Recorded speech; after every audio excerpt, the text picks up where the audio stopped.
Grabe ka, bro. So, worship mga kalaripops. Worship mga mahal ko sa buhay. Halo, higala. Charis. Halo, zagagag. So, karon naggikan ka nag-jogging. 9 km. Tapos, 1 hour and, I don't know, 15 minutes. I guess. Ako sure. So, nag-jogging ko. Ginoo ko, Lord. Dili tuyok-tuyok ra dito pa.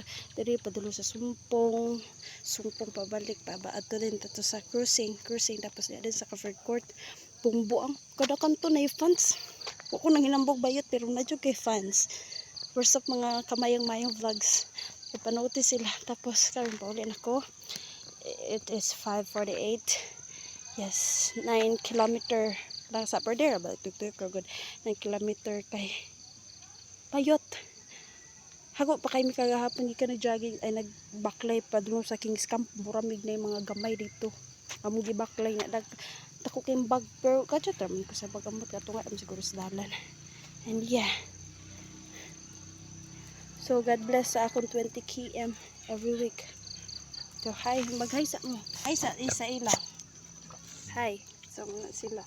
Muni si Kim, muni si Milang, muday ni si Rabito.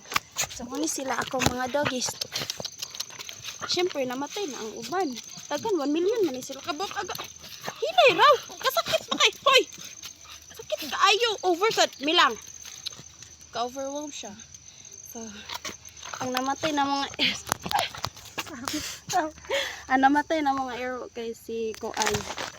Ang namatay na mga doggy kay si Kuan si Chow Chow, si Plux si kato si Varvalat, si Kuan Lion, si Survivor, basta daghan kay may irok nga namatay. Karon jud na to kay bukay ka ba? Ligid. Agan kay namatay karon nga iro. Labi na tong pagsugod na sa August to October, November naraan na. Is in like sunod-sunod na matay ang iro kay kuan nagsakit sila tapos wala po kay sila naatiman sa buhok ato kay bukay ka. Wala kay sila naatiman sa buhok ato kay busy man gumi ato to. Hospital. Dahil man gumi sa hospital lalo sa wala kay pakatiman kay puli-puli eskwela may gato rin sa kuan hospital. So abang-abang lang mo sa usapay